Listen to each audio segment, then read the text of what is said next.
In Season 1 of The Story of Stuff, we looked at a system that creates way too much stuff and way too little of what we really want. Now we're going to start looking at the stories behind the story of stuff. That's where we'll find ways to turn this situation around. Welcome to Season 2.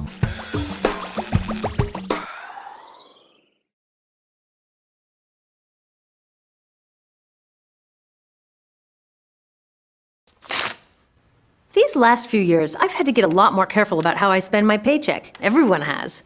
Like I'm eating out less often, holding back on expenses I don't really need, and saving for my kids' college.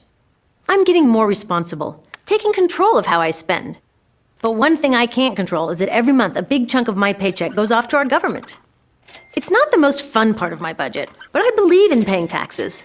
Not just because it's the law, but because it's how I invest in the better future that I can't afford to build on my own. You know, that future that we all want, and nearly every candidate promises us. Great schools, a healthy environment, clean energy, good jobs. But a funny thing happens to our money on its way to that better future. It seems to disappear. And by the time we get around to investing in that future, all I hear is, sorry, not this year, we're broke. In fact, we're so broke, they say, that we have no choice but to slide backwards, cutting things that made this country great, like schools and the EPA. Maybe even Social Security and Medicare. Wait a minute, broke? I'm sending in my fair share of hard-earned cash every month, and so are you. If everyone did, we'd have plenty of money. Now, what we've got to work with shrinks a lot thanks to corporate tax loopholes and unprecedented tax breaks for the richest 1%. But even after those, we've still got over $1 trillion. So if we're broke, what's happening to all that money? I decided to look into it, and it turns out this whole broke story hides a much bigger story. A story of some really dumb choices being made for us, choices that actually work against us. The good news is that these are choices, and we can make different ones. So where is all that money going? Well, first the military takes the biggest chunk, $726 billion in 2011. Wow, we could build a lot of better future with that kind of money. Spending billions on fighter planes that we don't need, or wars with no end, and then saying we're broke just isn't honest. It's like calling your kid from your billion-dollar yacht to tell her you can't afford her school lunch money. Then hundreds of billions more go to propping up the dinosaur economy. You know, the obsolete system we talked about in the story of stuff? The one that produces more pollution, greenhouse gases, and garbage than any other on Earth, and doesn't even make us happy. In so many ways, it's just not working. But we're keeping it on life support instead of building something better. A lot of that life support comes in the form of subsidies. A subsidy is a giveaway that gives some companies a lift over others. That's not necessarily a bad thing. We should help companies that are building a better future. The problem is our government keeps lifting up companies that are actually dragging us down. Everywhere you look along the dinosaur economy, you'll find these subsidies. There's spending subsidies, where the government just gives our money away, like payments that benefit big agribusiness while helping drive family farms off a cliff. Or the less obvious version, where the government foots the bill for things corporations should pay for themselves, like cleaning up toxic chemical spills or giant livestock manure ponds.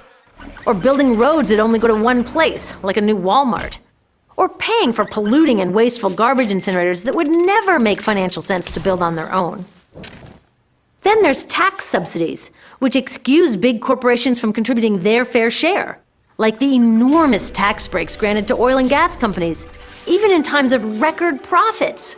These subsidies amount to billions we should be collecting and putting to good use. And then there's risk transfer subsidies, where our government acts as an investment bank or an insurance company for corporations doing risky things, like building nuclear reactors. If anything goes wrong, we have to cover for them. There's freebie subsidies, where our government gives stuff that belongs to all of us to corporations for cheap or even free. That's billions more that we should be collecting but never see, like permits to mine public lands granted at prices set in the mining law of 1872. Really, 1872. President Grant signed this law to encourage settlement of the West. Newsflash, it's settled. And all this doesn't even count externalized costs. They don't show up on any spreadsheet and could amount to trillions of dollars, including all of the damage to the environment, public health, and the climate that this dinosaur economy causes. Without laws that make these polluters pay, we all pay with the loss of clean air and water, of increased asthma and cancer. By the time we've handed out all of these subsidies, there isn't even enough money to pay our bills. Forget about building the better future.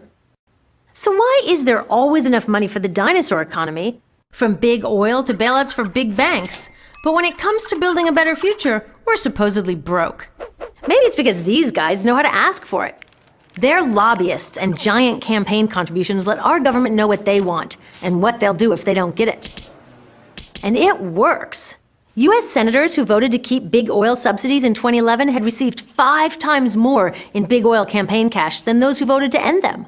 So, while subsidies should be a tool to help companies that are helping us all, they've become a prize for those with the most power to get on the handout list. But you know who has the real power? We do. What if we got as protective of our tax dollars as we are with the rest of our money? What if we told our government what we want and what we'll do if we don't get it, starting with voting them out? We could redirect these dinosaur subsidies, freeing up hundreds of billions of dollars. Forget broke, we could start building a better future right now. We could begin by reinvesting the $10 billion that we spend on oil and gas subsidies into renewable energy and energy efficiency projects. With just half of that amount, we could provide solar energy to about 2 million households. Then use the rest to retrofit 500,000 homes, creating jobs and saving energy year after year. The average cost of cleaning up a toxic Superfund site is $140 million. Let's make the polluters pay and instead invest our money in developing safer materials so we don't have to worry about spills in the first place. Most chemicals today are made from oil. That's why they're called petrochemicals. Switching just 20% of them to safer bio-based materials would create over 100,000 new jobs. And instead of subsidizing garbage incinerators, let's subsidize real solutions like zero waste.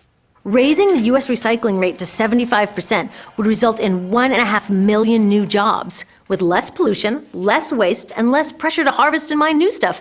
What's not to like? That would still leave billions of dollars for improving education, the best investment for a healthy economy. With $100 billion, we could increase the number of elementary school teachers by over 40% and give college scholarships to over 6 million students. See, we can rebuild the American dream. We can afford to have a healthy environment, good jobs, and top-notch public education. But not if we continue subsidizing the dinosaur economy. So the next time you have an idea for a better future and someone tells you, "That's nice, but there's no money for that," you tell them we are not broke. There is money. It's ours, and it's time to invest it right.